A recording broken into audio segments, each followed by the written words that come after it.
Hello and welcome to Talking Tudors, a fortnightly podcast about the ever-fascinating Tudor dynasty.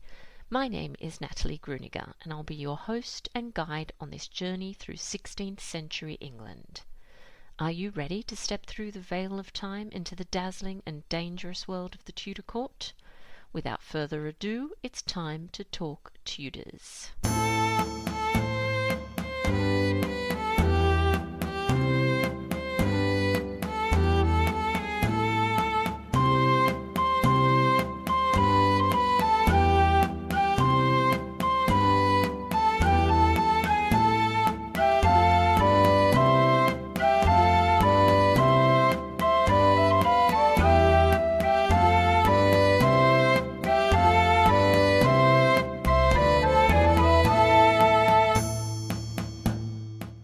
Hello everyone, welcome back to another episode of Talking Tudors. I'm your host Natalie Grueninger. Thank you so much for joining me today.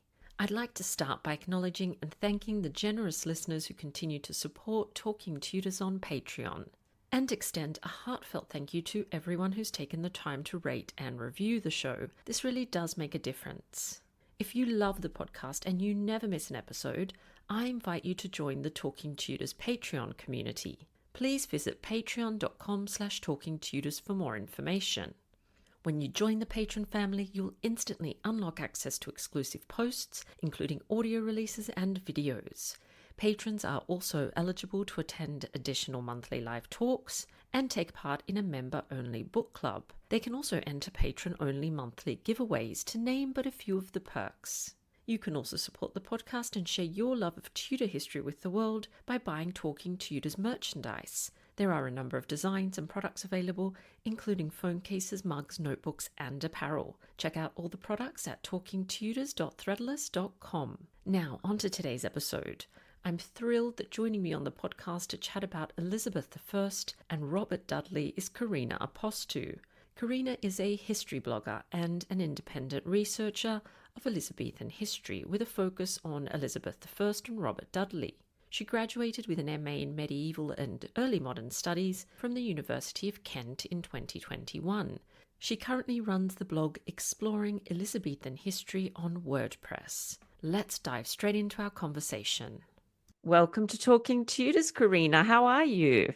Hi, I'm very well. Thank you so much for having me on. This is such an exciting opportunity.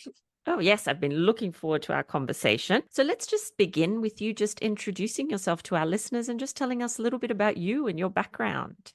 Well, my name's Corina Apostu, and I'm an independent researcher and blogger of Elizabethan history with a specific focus on Queen Elizabeth herself and her notable favorite, Robert Dudley, the Earl of Leicester. As you can probably tell from my name and my accent, I'm not originally from England. I was born in Romania, but moved to Canada at a very young age, which is where I grew up and did most of my schooling. I received my bachelor's degree at the University of Toronto, where I did a double major in history and medieval studies. After a gap year, I moved to England, where I pursued a Master of Arts at the University of Kent in Medieval and Early Modern Studies. I completed my degree right in the thick of the 2020 COVID pandemic, which was extremely difficult, and my master's dissertation was on the death of the Earl of Leicester and how it affected the Elizabethan court. Currently, I work in administration, which is my day job, while I continue following my passion for history on the side. And at the moment, that is taking the form of a blog I run called Exploring Elizabethan History on WordPress,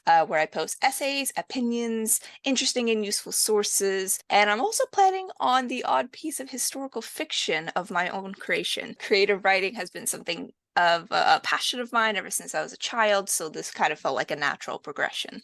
Oh, wonderful. I didn't know you were a fiction writer as well, so that's very exciting. So, of course, Elizabeth and Robert Dudley, they're such fascinating characters. So what actually drew you to their story in the first place? Well, apologies to the Earl of Leicester here, because my preoccupation with Elizabeth long predates my fascination with him. I always joke that I owe my entire academic career to Cate Blanchett because it was Elizabeth the Golden Age, which kickstarted my obsession with the entire era. We had to watch the Tilbury speech scene in high school, which is where we were given a copy of the actual speech, or more accurately, a copy of the most famous version of the speech. And then we were tasked to write a short essay on the differences on why we thought the scriptwriter chose to make those alterations. I don't remember what I wrote, but I do remember how awestruck I was watching Cate portray Elizabeth in a suit of armor, red hair flowing, and proudly astride a white steed like a figure from a heroic legend. I ran home after that and Googled all I possibly could about Elizabeth, and the rest, as they say, is history. Now, years later, I actually have a far more critical opinion of that movie, but Cate Blanchett's portrayal of Elizabeth still holds such a special place in my heart, and I remember distinctly that the first book on Elizabeth I ever read was Renaissance Prince by Lisa Hilton. Robert didn't warm his way into my brain until much later, around third year university in my undergrad. I had always known about him, but I just kind of considered him another of Elizabeth's many favorites. But then I saw some discussion online about their unique relationship across forums and blogs, and being a bit stunned by their apparent level of intimacy. A few people had highly recommended the historical novel called Legacy by Susan Kay as a great interpretation of their relationship. I read it and was absolutely enthralled by how passionate, toxic, and yet weirdly heartwarming the author portrayed them. Of course, her historical novels are not actual history, or, some of them are wonderful, but, they are meant to portray a story rather than fact. And in retrospect, this book also got a few things very wrong, but it lit the flame. Naturally, I wanted to know more about the real people because surely it wasn't that intense in real life, was it? So I picked up Sarah Griswold's fantastic book, Elizabeth and Leicester, The Truth About the Virgin Queen and the Man She Loved, and quickly learned that, nope, they were just like that. I couldn't believe it. From then on, I just started reading everything I could about them that I could get my hands on, them as individuals and as companions, for lack of a better word.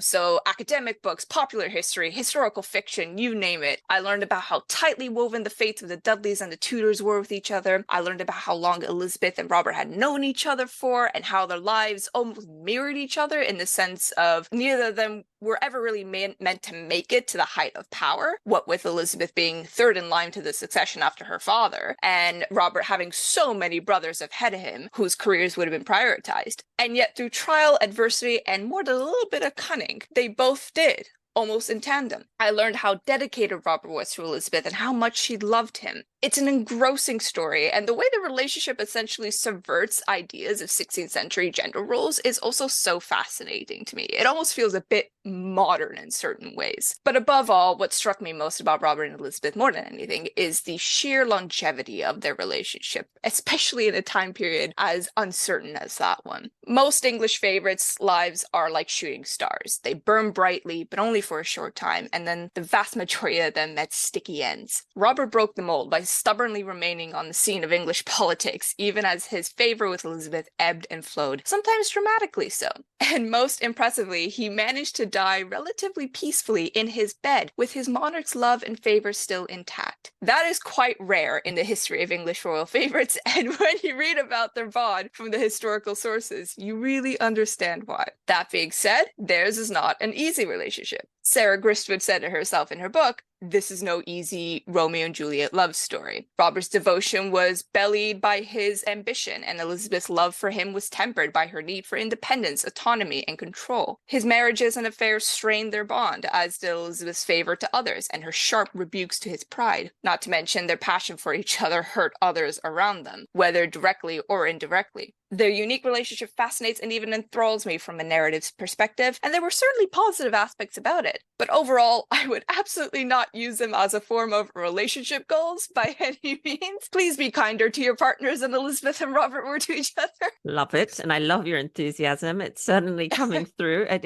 is an intriguing and fascinating friendship and relationship. And I'm excited to talk more about it. So I suppose a question that lots of people have when they think about Elizabeth and Robert Dudley is, when did they first meet? This is one of those questions you see debated online. Some people say one thing, others say another thing. Historians can't agree. So what do you think, Corina? When do you think they actually met? Yeah, precisely. For such a simple question, it doesn't have a simple answer. No. I actually made a lengthy post about this on my blog, so I humbly recommend checking it out if you'd like a proper deep dive into the question.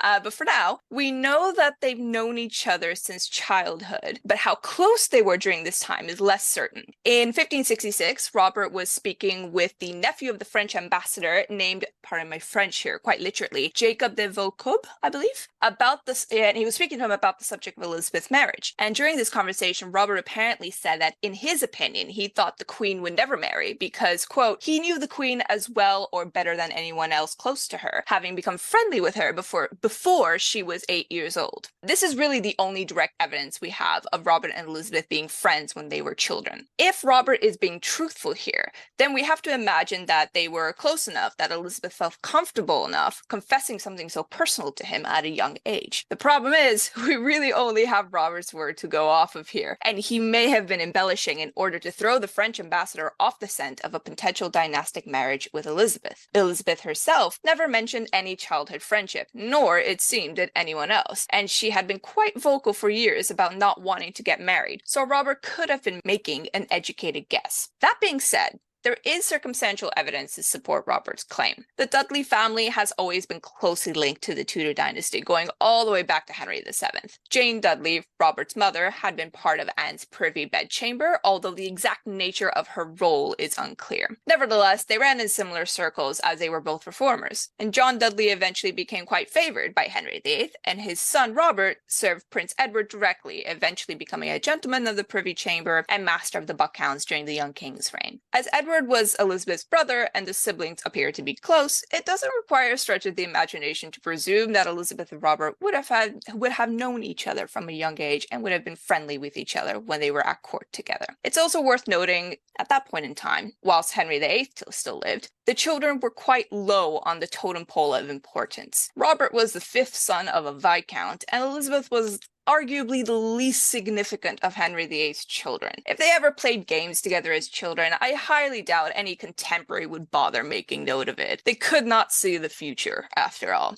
That is as confident of a claim as I'm willing to make. Any notion that they shared lessons together must be dismantled, I'm afraid. They shared a tutor in Roger Ascham, but there is no evidence to say that they ever shared their lessons together. Their difference in gender and rank would have undoubtedly kept them apart in that respect. Still, Elizabeth was noted as being, quote, of their kidney when it came to the Dudleys, likely meaning that they held similar opinions in terms of religion. This further supports the theory that pre-Jane Grey's coup, Elizabeth and the Dudleys got along well with each other. Not to mention, John Dudley helped to settle Elizabeth's inheritance from her father after the Duke of Somerset fell from grace. He also once defended Elizabeth's position against preference being shown to marry by foreign ambassadors. The paucity of evidence that is given to us for the end of Henry VIII's reign and the whole of Edward VI's reign suggests that Elizabeth and the Dudleys were on good terms with each other. Therefore, the idea of Elizabeth and Robert being friends as children is not so far-fetched, in my opinion. Also, it's worth mentioning that if Robert was stretching the truth by claiming he and Elizabeth had been friends as children, it was something the French ambassador could quite easily correct by just asking around. Blanche Parry, for example, was still alive after all, and she had known and took care of Elizabeth since she was a baby. It's really interesting. So there were obviously some connections there that make it plausible, it sounds like. Yes. And Yes, do we exactly. know then anything else about their relationship before she becomes queen?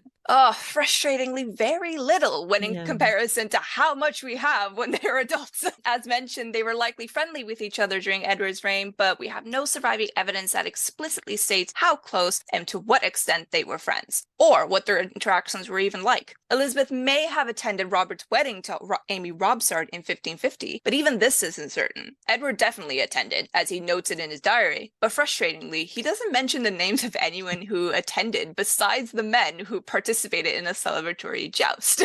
Keep in mind, he's a young boy, so that's probably all he's interested in. Elizabeth's surviving household accounts before she was queen begin in 1551, so unfortunately we don't have records of her spending habits in 1550 to match up with her potentially being a wedding guest. Still, it may be safe to assume that if her brother attended the wedding, she likely did as well. If she did, her presence seemed to have been a little consequence, as nobody commented on it, and it may have been the only time Elizabeth ever met Amy Robsart, to be a fly on the wall for that conversation. When the Jane Grey fiasco happened, Edward, and for those who don't know, a small summary, Edward removes his half-sisters Mary and Elizabeth from the succession and declares that their cousin Jane should inherit instead. Robert's father, now the Duke of Northumberland, supports this and puts the king's device into action. Unsurprisingly, Jane was already married to his younger son, Guildford. The Dudley family stood to obtain a huge amount of power here. Whatever prior friendship Elizabeth and Robert might have had, it was not yet strong enough for Robert to prioritize over his family's ambition, and we must imagine that it would have been strained to breaking point. This, then, makes it all the more remarkable that Elizabeth and Robert were already on very good terms by the time that Elizabeth is proclaimed queen in November 1558. Elizabeth's right to the throne was one of the single most important things in her life, and now here she was, getting along with a man who had once actively worked against it. So what happened? Because it really feels like we're missing a few chapters here. Annoyingly, there's a distinct lack of surviving sources relating to Robert and Elizabeth's relationship during Mary's reign, and we must rely on vague clues and educated guesses. As is well known, they were both incarcerated in the Tower at the time, and this alone might have fostered a bond between them, as few people share such a harrowing experience and live to tell the tale. William Camden, a near contemporary, mused that perhaps this was part of the root of their attachment to each other. After they were both released from their respective prisons, there's a small chance that their paths might have crossed at court, but I don't think they could have had any meaningful interactions here. Not when Elizabeth was being watched so closely and Robert was still distrusted by the Queen. Him and his brothers were only welcome there by virtue of King Philip's favor. If they exchanged any letters at any point, these have not survived the test of time either. Professor Simon Adams, one of the leading historians on the subject of Robert Dudley, has posited that he and Elizabeth may have been based relatively close together whilst in the countryside, and this may have facilitated communications between the two. If they did meet, then they did so in utmost secrecy, as it was not picked up by any contemporaries. Then there's the possibility that Robert may have financially supported Elizabeth. This is a claim that was repeated by two different contemporaries in Europe, John Dimmock and Hubert Languet, when they were both asked in 1651 why Elizabeth was so attached to Robert. According to Dimmock and Languet, Robert sold some of his possessions, and Dimmock specifies it as a piece of land, in order to send some money to Elizabeth during Mary's reign. We don't have any paper trail for this, but one would imagine that Robert would not want to flaunt that he, a once convicted traitor, was sending money to the very controversial heir to the throne. In her book, The House of Dudley by Dr. Joanne Paul, she suggests the possibility that Robert might have squirreled away some of the money he raised for King Philip's wars in France to Elizabeth. This money, after all, was raised by selling or mortgaging the paucity of land left to him by his mother's will via his older brother Ambrose. Without any hard evidence, though, this isn't something we can prove. Still, money often speaks louder than words, so it's a compelling theory. Whether through groveling, charming, or financial means, Robert had managed to worm his way into Elizabeth's good graces, even after his father's coup nearly made them necessary enemies. Perhaps he sufficiently explained himself to her, and perhaps Elizabeth decided that it was best to let bygones be bygones after they had both lost so much. Either way, it's clear that Elizabeth had decided to forgive him, and that Robert had proved his new devotion to her interests. It's just a shame we don't know exactly how it came about. Is nothing's ever simple with Tudor history, unfortunately. Let's just go back to that event. You said that they were in the Tower at the same time, and of course we often see this depicted in popular culture. It's in, the Virgin Queen, one of my favorite series about Elizabeth. Of course, they're both there. Do you personally think that they had time to correspond, or that there was any kind of interaction while they were there? Oh, if only. That would undoubtedly make for a tense and highly charged scene. My historical fiction figures are just itching to write it. But alas, the reality is that they almost certainly didn't. The legend of Robert and Elizabeth meeting in the Tower is largely born out of the erroneous belief that Elizabeth was held in the Bell Tower, which, coincidentally, is connected by a simple walkway to the Beauchamp Tower, which is where Robert was confined. But in reality, Elizabeth was not held in the Bell Tower, but rather the royal apartments, which is where her mother, Anne Boleyn, stayed in before her coronation, as well as her own execution. This was a completely different building, entirely unconnected from the Beauchamp Tower, so the odds of Elizabeth and Robert meeting this way are slim to none. Not to mention, Robert sometimes received visits from his wife Amy. That being said, the Tower security was not foolproof. In May 1554, when Elizabeth and Robert were both in the Tower, the diplomat Simon Renard reported to the Holy Roman Emperor that another prisoner in the Tower, Edward Courtenay, had tried to communicate with Elizabeth via a 5-year-old child who was apparently the son of one of the Tower soldiers who lived there. Courtenay had been the subject of the same rebellion that landed Elizabeth in hot water.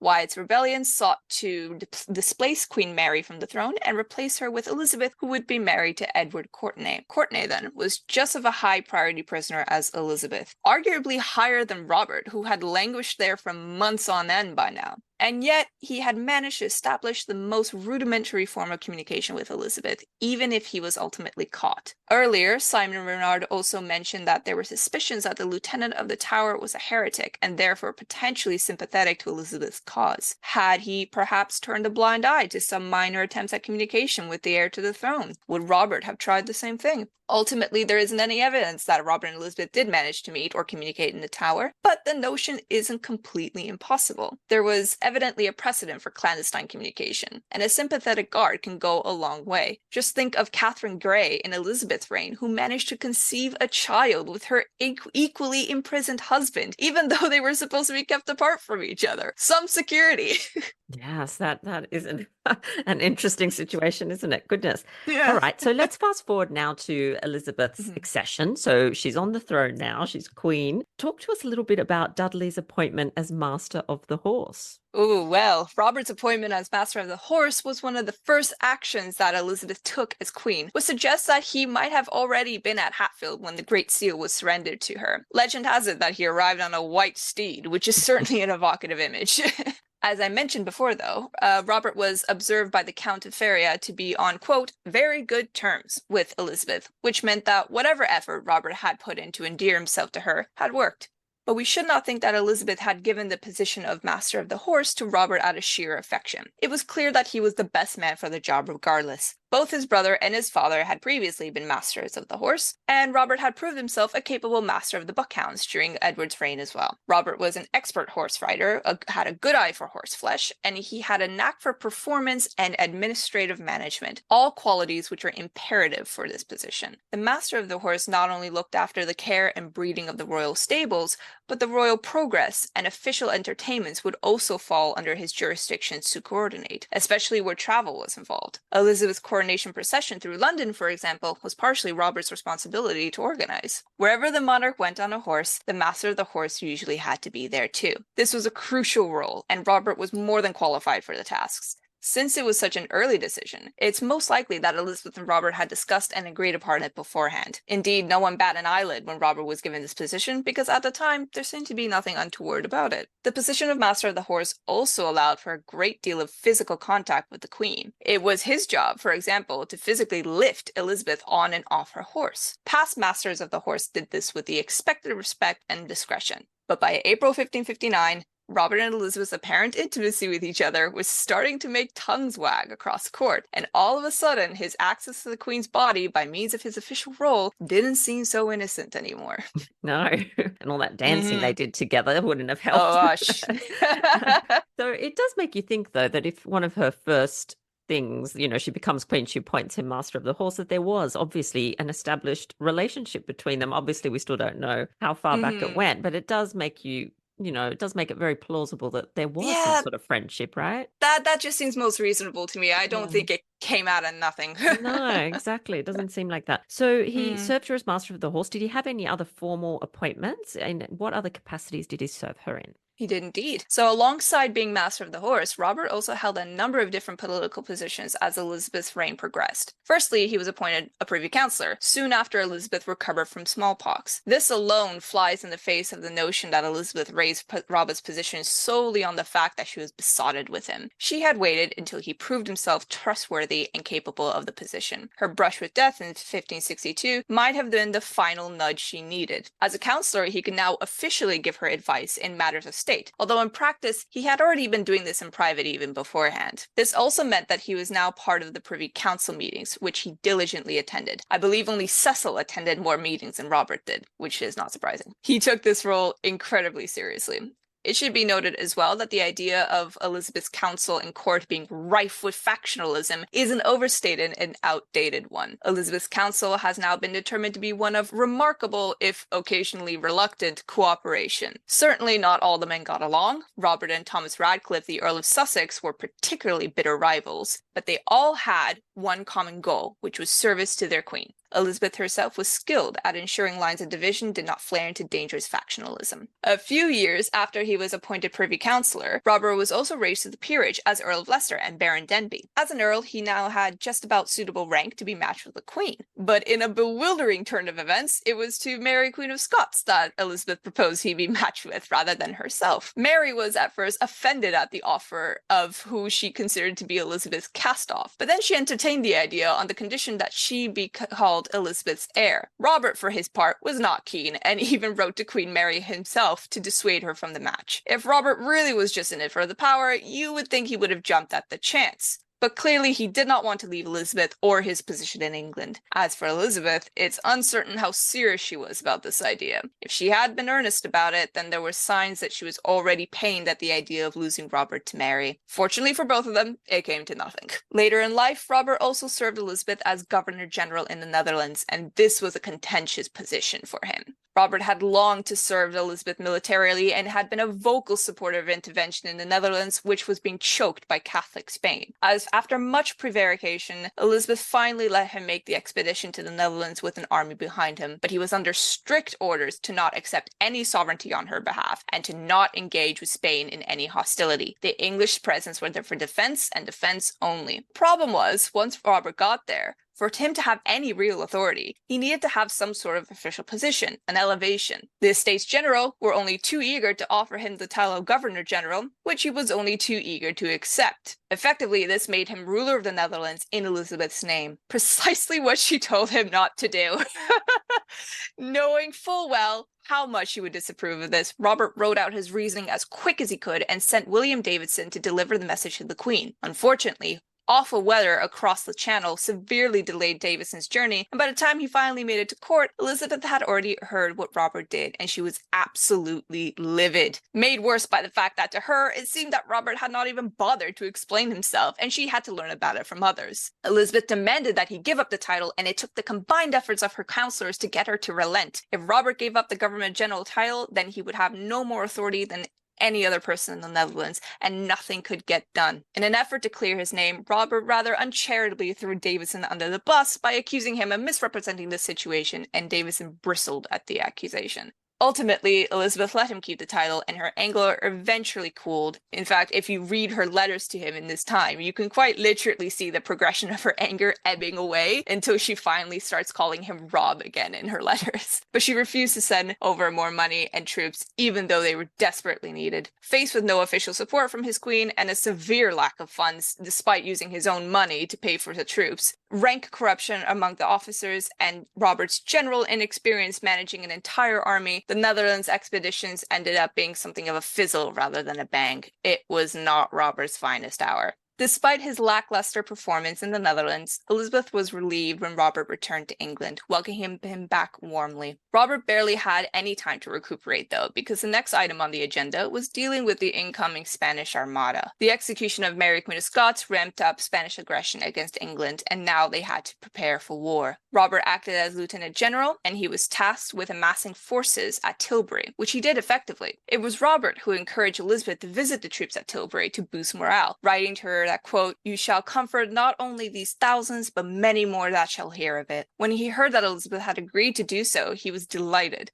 Whilst they were there, news reached them that the Armada had been scattered by a combination of English naval efforts and bad weather. But the Duke of Parma, ready with his land army, was still a potential threat, and so English soldiers still needed to be bolstered and prepared. It was in Robert's tent that Elizabeth stayed while she visited Tilbury, and he stood proudly next to her, leading her horse as Elizabeth gave her famous rousing speech. Almost everyone knows the famous line, "I have the heart and stomach of a king, and a king of England too." But what is less often emphasized is that Elizabeth directly references Robert in the speech as well. She says, "In the meantime, my lieutenant general shall be in my stead, than whom never a prince commanded a more noble or worthy subject." And she commands her subjects to obey him as they would obey her. The speech was a rousing success, and later Robert positively gushed about it in a letter to the Earl of Shrewsbury, where he effuses that, "Our gracious mistress hath been here with me to see her camp and people, which so inflamed the hearts of her good subjects, as I think the weakest person among them is able to match the proudest Spaniard that dare lands in England." The Tilbury speech is widely considered one of Elizabeth's greatest moments, and it was Robert who ensured that it happened. After the defeat of the Armada, Robert was flying so high in Elizabeth's favor again, as she dined with him privately and frequently when they returned to London, which a contemporary remarked was, quote, a thing, they say, such as never been seen in this country before, as Elizabeth usually preferred to dine alone. Robert began his career at court as a handsome master of the horse in a scandalous flirtation with the Queen, and ended it as one of Elizabeth's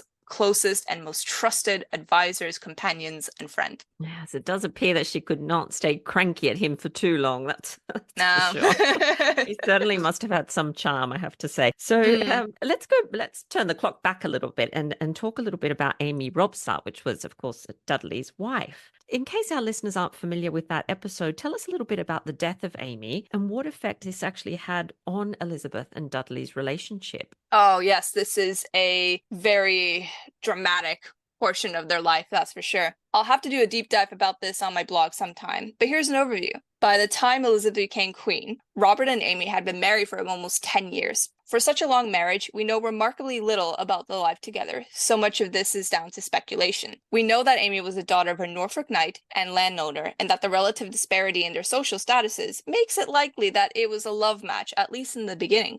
For the first few years, Robert and Amy seem to have a perfectly normal marriage until Robert is arrested for aiding his father in the Jane Grey coup. Amy was given leave to visit Robert in prison occasionally, but she would not have been able to understand the maddening grind of imprisonment herself. It's possible that Robert's experience of grief, loss, and imprisonment changed him into a man perhaps different to the one that Amy married as a youth, one she could not relate to as easily. One of the two letters from Amy, which survives, tells of her sadness of her husband's absence. This was when Robert went to fight in France for Philip II of Spain. Upon Elizabeth's accession, Robert's priority had quite clearly shifted to the new queen. Alongside possibly growing more emotionally distant from his wife, they also never managed to have children. As Robert eventually did sire 2 sons in the future, it's likely that Amy struggled with fertility issues. As Robert grew more attached to the queen, and vice versa, Amy remained in the countryside, often staying with family friends. She was not, as commonly thought, completely abandoned by Robert. His household accounts show that he occasionally did visit her, and he would also from time to time send home gifts for her. And though Elizabeth certainly would not have been comfortable having Amy near her, it was not common for courtiers to have their wives living them at court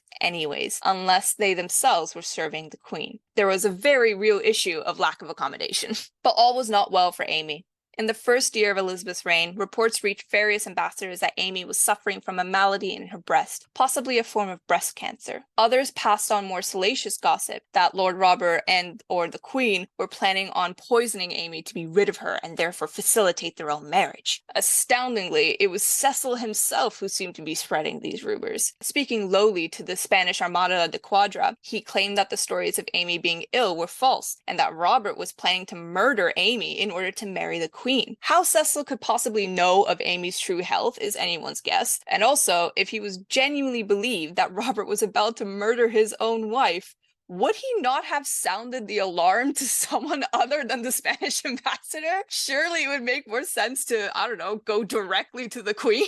The fact that he's only confiding in the Spanish ambassador smacks of him trying to stir the pot to blacken Robert's name, who he disliked at this point. Shockingly, even Elizabeth herself spoke of it. A day after the Quadra spoke with Cecil, the Queen confided in him that she knew Amy to be, quote, dead or nearly so. Confessing to planned murder to an ambassador would be absolute insanity, and we know Elizabeth was fairly sensible, so we can safely rule that possibility out. It seems more likely that Elizabeth knew Amy to be ill and was not expecting her to live long. This could be an indication that Elizabeth was perhaps nursing a tentative hope that she might be able to marry Robert after all. More on that later. It's unclear when exactly these conversations took place, but Amy's death appeared to follow quite soon after, as the Quadra had to update this within the same letter, the news of her death. Most alarmingly, Amy had not died from illness, as Elizabeth might have expected. She had been found at the bottom of the stairs in Cumnor Place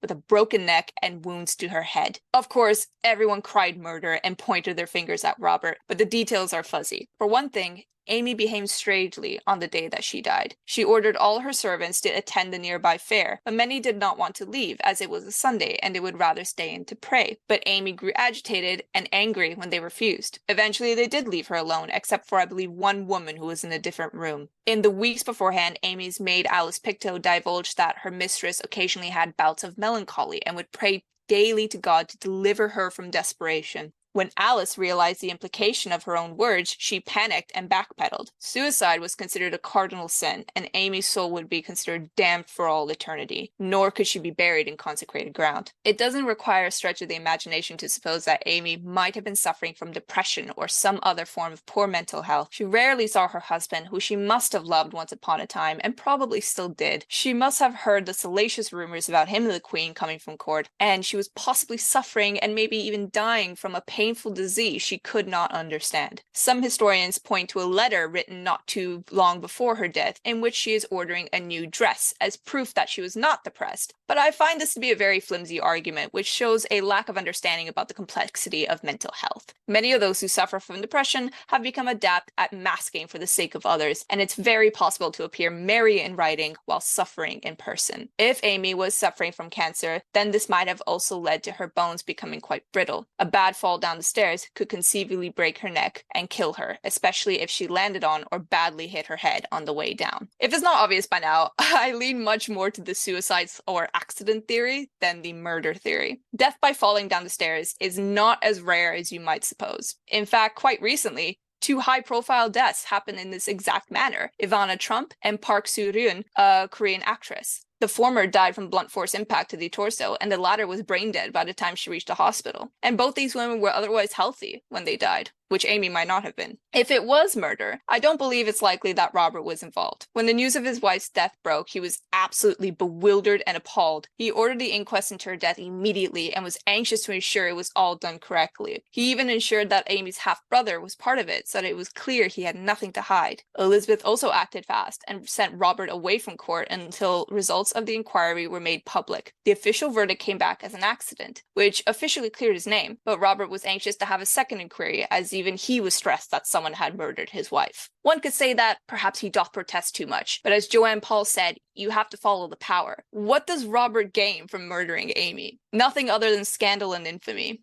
Amy's suspicious death effectively doomed any chance Robert had of marrying the Queen, rather than facilitating it. Marrying him now would bring Elizabeth international and local condemnation and scorn. Mary, Queen of Scots, sneered that Elizabeth marry her horsemaster who had killed his wife to make room in his bed for her. Others in the French court openly wondered, what religion is this that a subject shall kill his wife, and the prince not only bear withal, but marry with him? Aside from there being no evidence other than rumors for those predisposed against him that Robert held any murderous intent toward the woman he once loved, he would have been smart enough to realize that doing so would get him nowhere, especially if he knew her to be ill unto death. All he had to do was wait.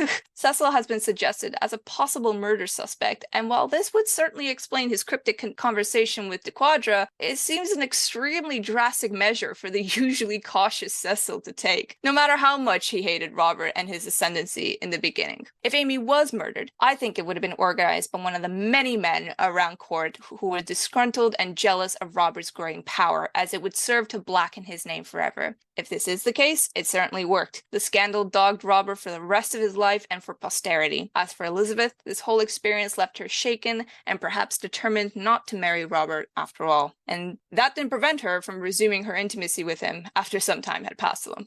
Yes, it doesn't appear to have served them in any way. So I tend to agree with the theories that say that he didn't have anything to do with it. That makes more sense to me. So feels a bit too soap opera-y. Oh, yes. Goodness. We do know the Tudor period is a bit soap opera, but yeah, that's true, to be fair. Even that's a bit too much. So you've talked obviously about the fact that there were many ups and downs with this relationship over the years. So, and you've told us about some of those challenges that they faced, but are there any more that you want to mention? Oh, yes, definitely. Their relationship was not harmonious from start to finish, and most of their falling out came from Robert meddling in politics that Elizabeth did not like, or behaving arrogantly towards one of her other favorites. This usually caused fierce, sometimes very public rows, which often ended in Robert being banished from court, or at the very least, him being sequestered to his apartments. It always ended the same way, though, with Robert returning and the two of them reconciling, before the cycle began all over again, rinse and repeat. Robert, too, could grow frustrated with his demanding mistress. He clearly felt very passionately about her, but was becoming impatient with her constant bait-and-switch tactics. The Reformation also changed attitudes towards celibacy. What was once considered a higher level of spirituality was now considered unhealthy for the body, and Robert was not a man designed to live amongst life. While still close with the Queen, his eyes began to drift elsewhere in the late 1560s and early 1570s for physical fulfillment. If he and Elizabeth have ever indulged in any form of sexual intimacy, one can imagine it had probably petered out by now. This came in the form of Lady Douglas Sheffield, recently wedded and now smitten with the Earl of Leicester. Just like with Amy, though, we know surprisingly little about their affair. We don't know exactly when it began, and there is only one contemporary source mentioning that Douglas and her sister were both far in love with the Earl. But as far as I know, it is only Douglas that Robert was involved with. The majority of what we know comes from a letter that Robert wrote to a lady. It does not name the lady, but context clues within it make it clear that it is Douglas. It's a pretty classic situation. Robert made it clear to Douglas when they first began their affair that she could not expect marriage from him. At the time, Robert wrote that he would rather never have a wife than lose Elizabeth's favor and risk his entire undoing. Douglas clearly had hoped she could change his mind with time, but she hoped in vain. This letter appeared to have been written before their son was born, as it does not refer to him at all. For what it's worth, Elizabeth tolerated Douglas's place in Robert's life remarkably well. She seemed to be employing her see no evil, hear no evil, speak no evil tactic. She even gifted Douglas a gown when the latter was 6 months pregnant. Elizabeth seemed to understand that Robert needed to take his pleasure elsewhere. It was marriage to another woman that she could not abide by, for that meant that his priorities would have changed. The lack of information regarding their affair tells me that they were being as discreet as possible. Robert was not trying to hurt Elizabeth or make her jealous with Douglas. From the looks of the letter, it may have even been an on-again, off-again sort of arrangement. If Robert had an official mistress who he paid court to regularly, believe me, we'd know about it. The affair probably came to an end around the time that their son, Sir Robert Dudley, was born in 1574. Robert delighted in his son, and he took full responsibility for him, ensuring that he received a stellar education. But no matter how much he loved his son, he was still illegitimate. This might have caused Robert to change his mind about risking the Queen's wrath to have a family. It was Robert's life ambition to restore the Dudley name back to glory and to pass the family name down to the next generation. He had the same dynastic ambition as almost all 16th century men, but the sources also show us a genuinely paternal side of Robert. His account books are littered with him giving money to little children, once a girl setting strawberries, once to a boy who had slipped and fallen on ice outside of the window of his house, and when in the Netherlands, he was noted as being very kind to the little daughter of one of the officials. When he did remarry, he treated his stepchildren as though they were his own. Aside from wanting to proliferate the House of Dudley, he seemed to genuinely love children and craved to be a father. And if Elizabeth was not willing to be the mother of his children, well, he would just have to find someone else. And that someone else was Lettice Knowles. He had flirted with her once, many years ago, when she was still married to the Earl of Essex, and pregnant at the time. But that apparently had been a ploy to make the Queen jealous, as she was doing the same thing to him with Thomas Heneage. The Knowles and the Dudleys had been in each other's orbits for a long time, so he and Lettice's paths may have crossed a few times, notably when she visited him at Kenilworth. But nothing untoward seemed to happen between them. Lettice was considered one of the best-looking ladies in the court, and surely Robert must have noticed this. And when you look at the few portraits of Lettice that do survive, you may notice a marked resemblance to Elizabeth, which is not altogether surprising. Lettice was related to her through maternal cousinhood. So, for that matter, was Douglas. Robert really didn't like to stray far from Elizabeth, did he? Lettice was intelligent, vivacious, and pleasant company, which Robert would have certainly been attracted to. When his hopes to marry the Queen were finally and utterly put to rest after the 1575 Kenilworth festivities, widely regarded as being Robert's final marriage proposal to Elizabeth, he married Lettice in 1578. And that's when all hell breaks loose. Or more accurately, a year later, all hell breaks loose. The wedding was conducted in secret, with only a few witnesses, such as Roger North and Letitia's father, Francis Knowles. Of course, Robert had not dared to ask for permission, for even doing so would have likely risked disfavor. But going behind the Queen's back was incredibly risky and served to make matters worse. Word eventually spread around court of the Earl's remarriage, but nobody was willing to break the news to Elizabeth, not even his enemies, who may have otherwise relished his downfall. Such was the fear of her inevitable wrath. Robert's marriage was kept quiet for a year, and we can see, I think, evidence of a potential guilty conscience. He was writing to ask after her health on what should have been his honeymoon. When the marriage was dramatically revealed by Jean de Simière, the Duke of Anjou's envoy, Elizabeth was beside herself with rage. Reports that she wanted Robert sent to the Tower in a fit of fury may have been exaggerated, but he was certainly persona non grata at court for a time. Lettice was banished entirely, and Elizabeth never wanted to see her again. From then on, she referred to her derisively as that she-wolf. Obviously, Elizabeth didn't handle the situation very well. On one hand, it was unreasonable for her to expect Robert to forego marriage and children when he desperately wanted them, when she was not willing to give that to him. On the other hand, Elizabeth's hurt can be understood to a certain extent when looking at it through her perspective. Robert had been one of the few men who she felt completely at ease around, a person she knew for so long, who she looked to for friendship, advice, comfort, and emotional fulfillment. Historians have since argued that Robert had essentially filled the role of a surrogate husband or an unofficial consort, and this was a role that Robert himself had knowingly and willingly cultivated. By marrying someone else, it was the public transfer of his affections elsewhere, and perhaps Elizabeth feared that he would no longer prioritize her. As for Lettice, her betrayal too must have felt like an almighty stab in the back. Elizabeth had adored the Knowles family, and she had heaped favor upon them. Lettice had once been a lady of the bedchamber, and she may have even stayed with Elizabeth during Mary's reign when her family fled to the continent for safety, as posited by Lettice's biographer Nicola Tallis. If I were Elizabeth, I think I would be thinking something along the lines of, after all I've done for you, after all the favor I bestowed upon you, this is how you repay me?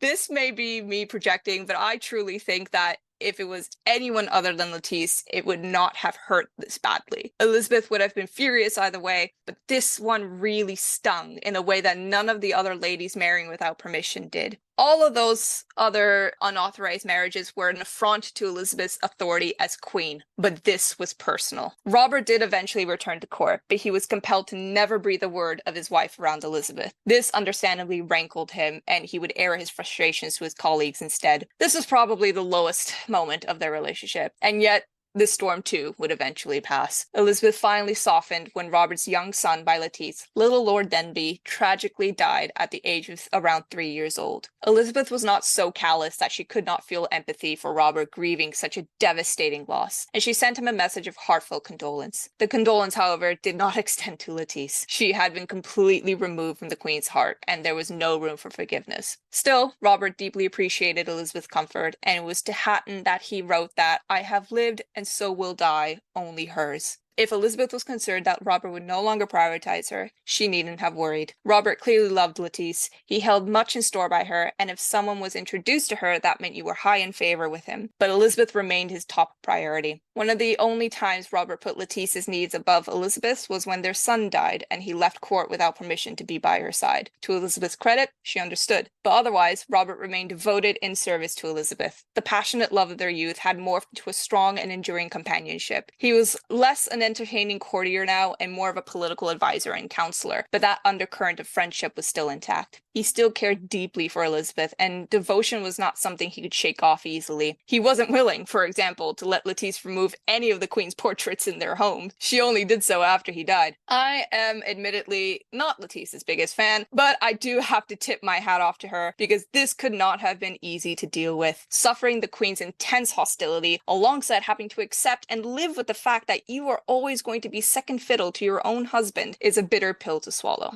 That is incredibly, incredibly tough. Yes. And goodness me, Elizabeth could hold a grudge, couldn't she? Oh, yeah. But you know what's interesting? She was also very good at forgiveness, remarkably good. And she was good at not assigning blame to those whose families had did something bad to them. So this is actually almost an anomaly how furious she was and how long she held that grudge. And that again tells me that this was personal. Yes, This absolutely. hurt her. Yeah. Yeah. Yes. Yeah, that is quite clear. So obviously during her long reign, she considered a number of marriage proposals, quite a lot Mm. of marriage proposals. How genuine the negotiations were is another question. But do you think she ever really seriously, perhaps in the early years, considered marrying Robert Dudley? Well, if at any point Elizabeth was tempted to take Robert as a husband, it would likely have been very early on in her reign. For a woman who, in her own words, had so much sorrow and tribulation and so little joy, being in the company of a man she loved and who loved her in return must have been a heady experience. It could have not been lost on her that if Amy Robsart were to die of illness, then Robert would be free to marry her. What she had clearly not expected was for Amy to die in such suspicious and mysterious circumstances. That would have been a huge wake-up call to her, a slap in the face from reality that any romantic daydreams she may have indulged in could not possibly be realized. It would destroy them both. She was noted as being emotionally strained and stressed after Amy's death. As she has never known the woman in person, it's certainly not for grief over her death, but she might have been instead grieving the future she possibly had imagined for herself and Robert. I find that many people are stoutly unwilling to believe that Elizabeth ever managed to entertain the thought of marriage, but the reality is that Elizabeth made protestations both for and against the institution throughout her life. Though she often extolled the virtues of a single life, we also see her occasionally faltering and struggling with the reality of her decision to remain unmarried. In the mid-1560s, Robert renewed his pursuit of the Queen with a vengeance, and Elizabeth seemed to swing back and forth as to whether she was going to capitulate or not. According to Robert, Elizabeth had even privately told him multiple times that if she could be married to who she wished, she would choose him. A decade later, during the long Anjou marriage negotiations, Elizabeth became incredibly frustrated with her council because they were unable to reach a consensus as to whether she should accept the Duke or not, and therefore were unable to officially advise her. In a rare display of unaffected emotion, Elizabeth dissolved into tears in front of her council and demanded, might not she, like others, desire to have children?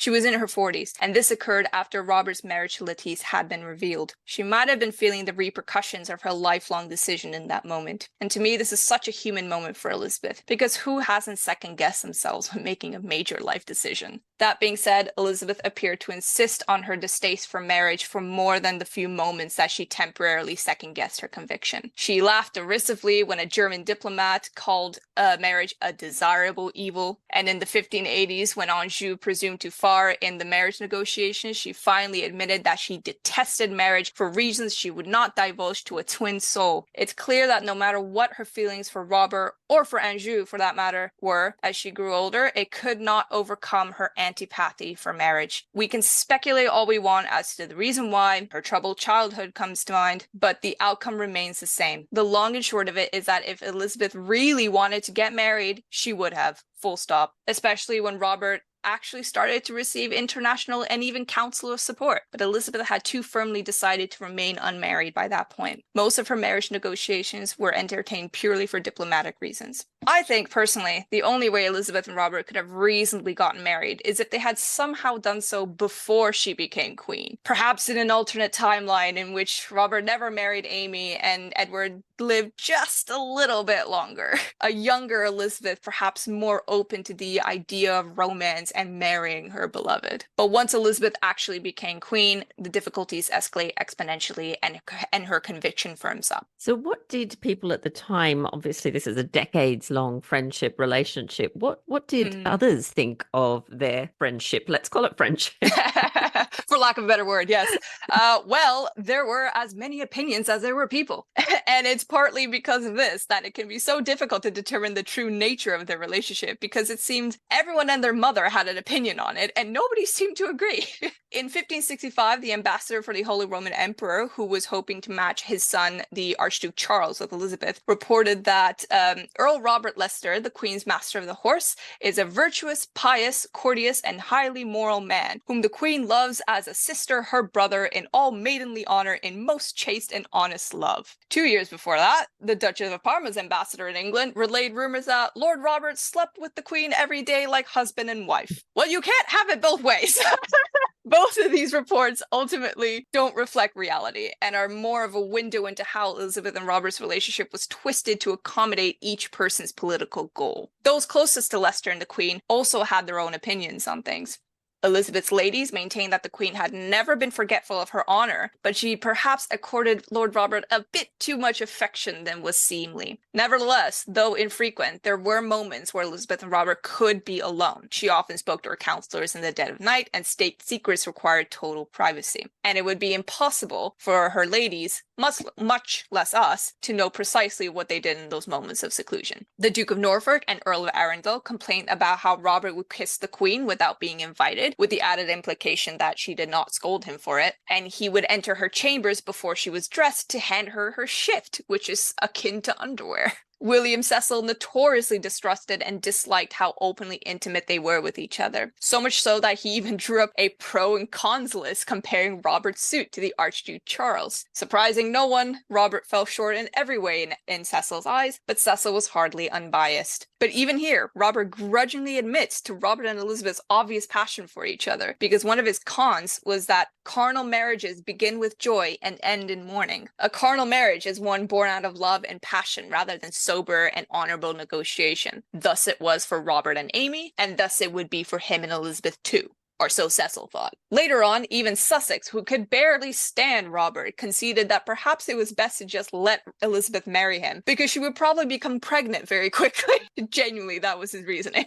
Of course, there were also people who actually supported and encouraged Robert's suit for Elizabeth's hand. His brother-in-law, Henry Sidney, was one of them. In a remarkable conversation with the Spanish ambassador de Quadra in 1561, Sidney claims that Robert and Elizabeth were indeed lovers, or quote, in a love affair, depending on the translation from the original Spanish, but vaguely assured the ambassador that nothing had happened that wouldn't be put right by a marriage supported by the King of Spain. Seeing as Robert got along well with his brother-in-law, this doesn't seem like an intentional attempt at slander, but Robert could have also possibly put Sidney up to it. If Sidney is being truthful, it implies that Robert and Elizabeth had indeed been intimate to some degree. A degree certainly considered improper for unmarried persons, but likely not to full consummation. This, full disclosure, is where I lie on the topic.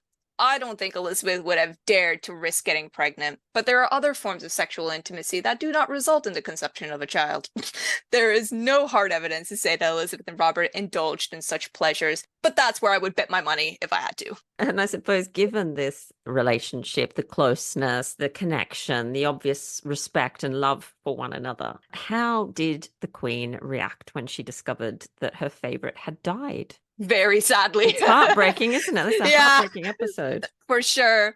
It is not known exactly when or how Elizabeth was told of Robert's death. If I were to hazard a guess, I would say it was probably Cecil who took on this unenviable task. Robert had not been in good health since coming back from the Netherlands. His exhausting workload took its toll on him, and it's possible he might have been suffering from some form of stomach cancer, as he had been complaining of gastrointestinal issues for a while now. While in Tilbury, his health suffered even more, and it's possible that he caught malaria from the army camp. After staying with the Queen in London for a bit, he then left court with the goal of taking the waters at Buxton, which were natural thermal spring baths, said to have curative properties. Unfortunately, he would never make it to Buxton. On the way there, he stopped at Rycote, the home of Lord and Lady Norris, where he penned what would become his last letter to Elizabeth. It's a short, uneventful, yet deeply affectionate letter. Robert asks after her health, thanks her for the medicine she sent him, which he assures her amended much better than any other thing that hath been given me. He mentions that the letter is written from Rycote, a place where he and Elizabeth had visited together in happier times. He prays for her preservation, and in his postscript mentions a token that had just arrived for him, sent by her. We don't know what this token was. He even added his signature Eyes Doodle as a nod to Elizabeth's nickname for him, which was Eyes. The letter was written on the 29th of August, 1588. Within 6 days, he was dead.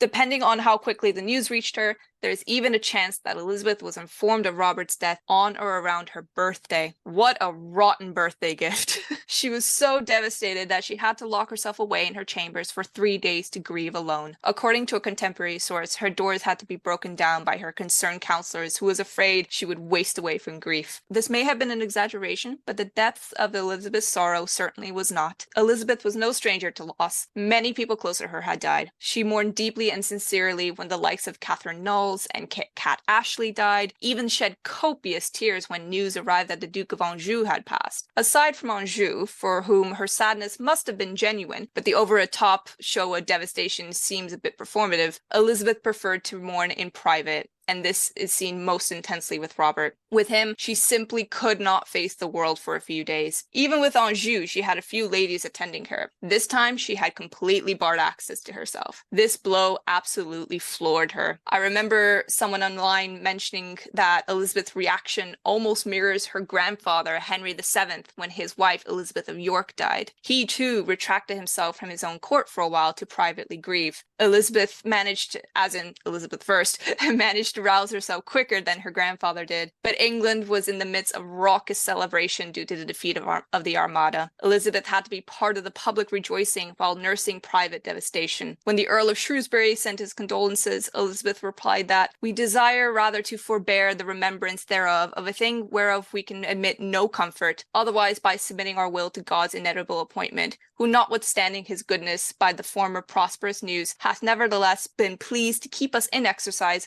by the loss of a personage so dear unto us." In other words, Robert's death was so painful to her, she could not bear to even think about it. Most poignantly, historian John Guy discovered that immediately after Robert's death, Elizabeth's florist bill went up. It seems she was trying to cheer herself up by surrounding herself with flowers. Whether it worked or not is hard to say, seeing as others noted how emotionally exhausted she appeared.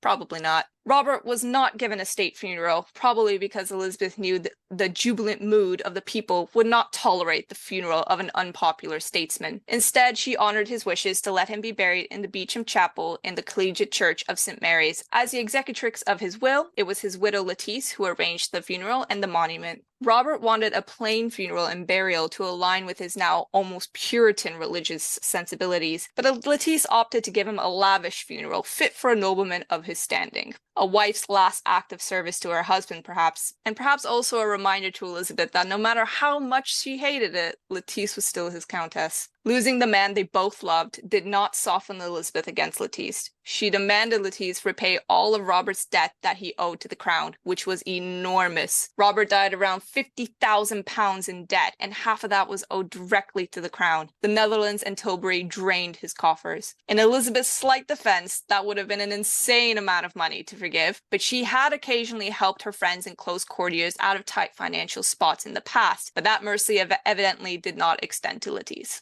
And that is an amazing tomb that they've got at the Beauchamp Chapel. That's one of my favorite places to visit, actually. It's stunning. Absolutely takes your breath away, doesn't it? Yep, I've been there twice, once to take a photo next to Robert with my dissertation. Of course. courtesy of my partner. But yeah, it is stunning. It makes you gasp when you first walk in. It really does. It really does. It really defines the word breathtaking, doesn't it? Because you do exactly that when you walk in. So I have one more question for you. Bit of a tricky question, but do you think then, after all that we've talked about, all the clear love between them, do you think he was Elizabeth's greatest love? The short answer is yes.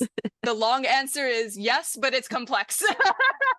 So let's get into it. Robert by no means had a monopoly on Elizabeth's affection throughout her reign. She had other favorites, notably the likes of Christopher Hatton, Walter Raleigh, and the Earl of Essex. And then there was the Duke of Anjou, who was probably the only man other than Robert that she seriously considered marrying. Robert did not rule the roost just because Elizabeth loved him. When he stepped seriously out of line, she would rebuke him fiercely, and to his credit, he would realize he pushed a boundary too far and backpedal. This way, Elizabeth ensured that no man was overconfident that he could rule her, and the reins of control remained in her hand. Robert certainly had a great deal of influence due to her favor, but there was no rule of the favorite in Elizabeth's reign that so plagued successive courts. There were even moments where it seemed that their bond had been sundered for good, but time and time again, that would be proved to be wrong. They would always find their way back to each other. All that being said, there is still a notable elevation to how close Elizabeth appeared with Robert compared to the other men. Hatton, for example, was a courtier she was also deeply fond of. He wrote her flowery love letters, and Elizabeth became enraged when there was a botched assassination attempt against him. The affection between them was genuine, but Hatton firmly denied any allegations that he was Elizabeth's lover. For what it's worth, Robert never actually did the same. He just ignored them.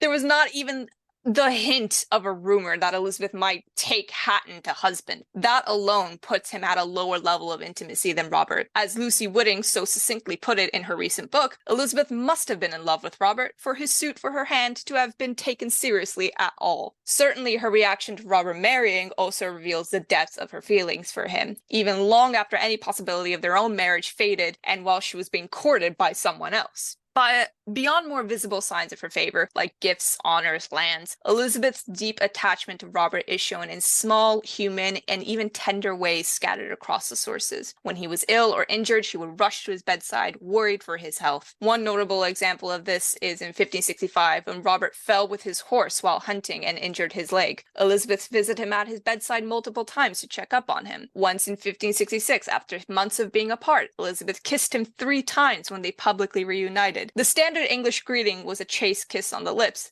but just the one.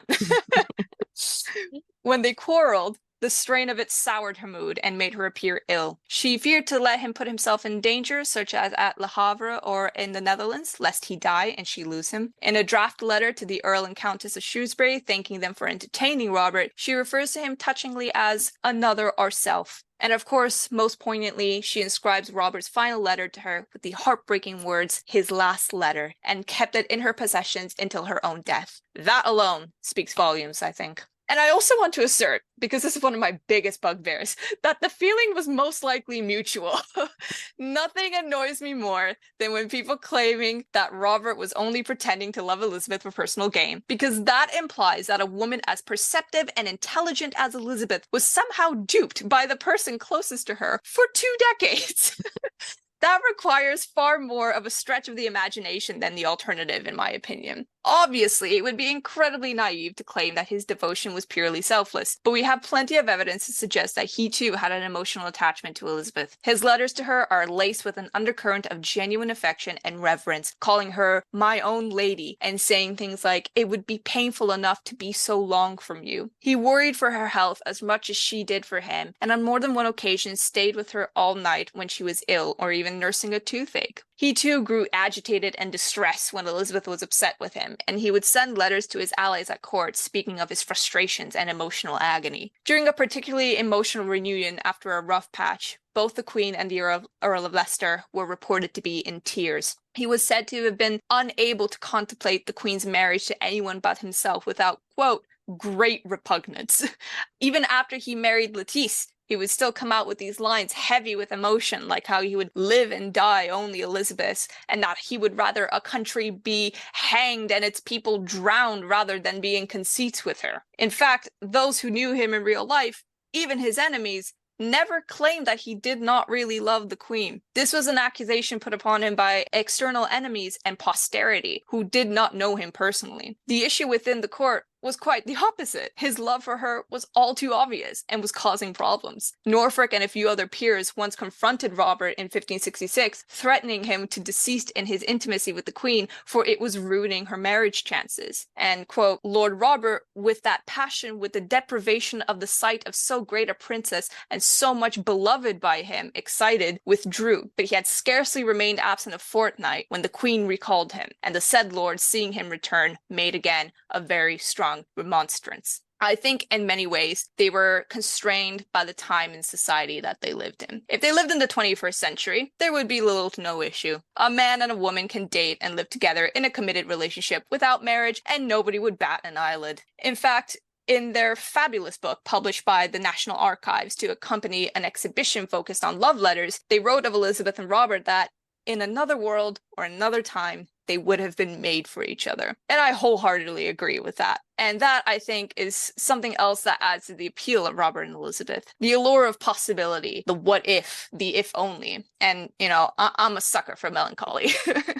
What an extraordinary story. I have to say, and an extraordinary love story, I must add. And I think that inscription on his last letter, it just always breaks my heart. Oh, the pain, you can feel her pain in that, can't you? It truly aches my heart. And I actually went to that exhibition that the National Archives put on, and they had that letter on display. Seeing it in person is something else.